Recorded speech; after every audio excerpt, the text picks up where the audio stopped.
Oops. I just pulled my webcam down. Does it still work? Just a second. Yeah, it still works. What up? Well, no, don't ask questions. Well, the thing is, like, the Alliance does a very bad job. Like, the Horde does a very good job at being able to dominate areas, and, like, most players on Alliance, and this is just, like, my own, like, opinion, right? But it feels like most players on Alliance, they don't want a PvP. They don't want to do that.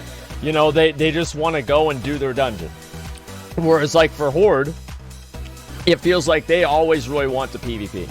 And even though the server is, at least according to the censuses, more dominated by Alliance, the Horde are usually dominant in world PvP because the Alliance don't really care. That's the truth. They really don't care.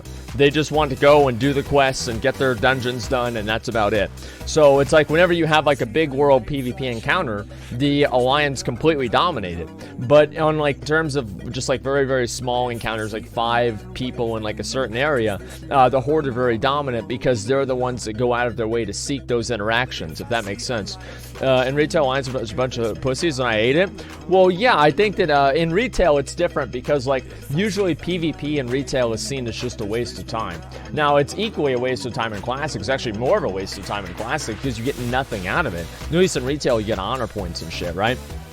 But people don't care about it as much. Today, October's got farmed by level hordes and he did nothing. Well, yeah, I mean, of course. The thing is that a lot of people like don't really want to go out of their way to do world PvP, right? Especially like Alliance players.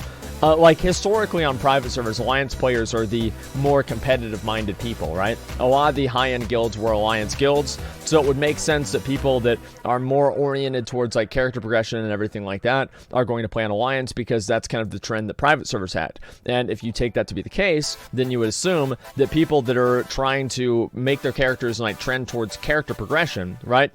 Caps?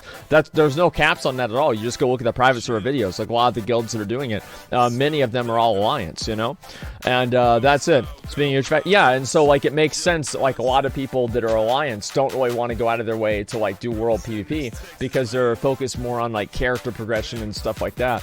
I think that hopefully will change a lot whenever phase 2 happens, but I don't know how Blizzard really wants to handle.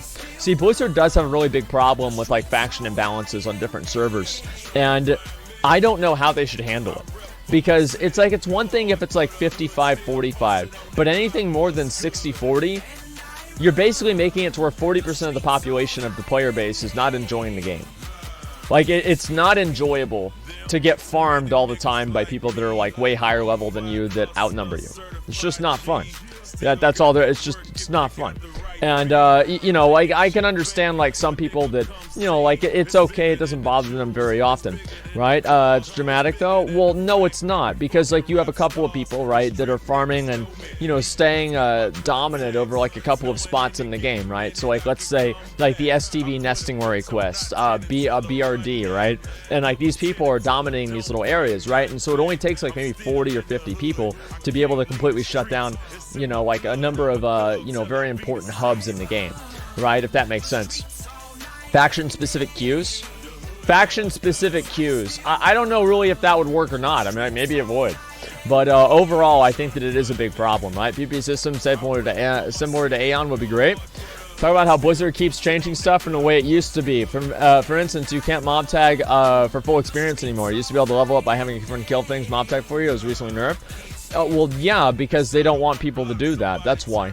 And they changed that in vanilla too. Didn't they nerf mob tagging in vanilla?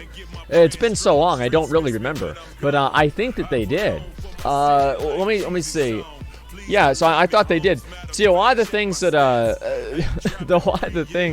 that people complain about Blizzard changing in Classic WoW, they also changed in Vanilla. But a lot of these people don't really know, you know, they don't really remember Vanilla very well. I don't think many people do. So they just view it as a change because they look at it from a nostalgic perspective. Horde really sit in front of instances all day, kill people and zone out. It's pretty sad. Of course, they win 10-on-1s. Well, of course they do, right? But that's the way it goes. I think mob level for 85. Yeah, but he mob tagged and he got reduced experience for that. But the reason it didn't matter is because he was doing 5-man dungeons. So it's not like he was just going around doing, like quests or something like that. He was receiving reduced experience from dungeons. And also he was doing it in a way that Blizzard thought was not intended, which is why they banned him, basically. So yeah. Check Warcraft logs, Alliance guilds dominate. Well, yeah, that's actually a really good way to look at it. Let me see here. Warcraft logs. Okay, so I'll pull this up right now, and then we'll take a look at the Bellier video after this, okay? Give me a couple of minutes, okay? Just give me a second here. Let me go ahead and open this up on Classic. And, alright, so we'll look at view more. Let's see, how about speed, maybe? I don't know really what guild we should look at, but let's just look at progress, okay? Okay, so majority of these guilds are probably, all Alliance. At least like a lot of these are. Onslaught, this guild killed a lot of these bosses first. And, let's see here, Major Domo, Ragnaros. I don't know why it's saying, I guess, what is this here? Metric progress? What is this here? Molten Core progress. I don't know why it says apes. Oh, it's showing US versus EU. Okay, never mind. I understand. And let's go ahead and look at worldwide then. I think that'll be a better way to see it. Give me a second here. All regions.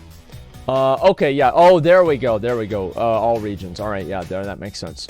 I don't know why it's not showing apes overall, but whatever. Either way, yeah, obviously a lot of these other guilds are Alliance. The majority are Alliance. And servers are up. They're not up. It's obvious they're not. Let's see here. DPS. All right, so let's look at speed, maybe. Look and see what speed is. Yeah, again, one guild, the top guild is Horde, but all of the other guilds are Alliance. All of the other guilds are Alliance. And so there we go. Okay, now they're up. Perfect. All right, let me zone back in and we'll get this done. After I hit instance cap, we'll take a look at the Bellier video and go from there, okay? Server up? Yeah, I got it. Thank you. All right.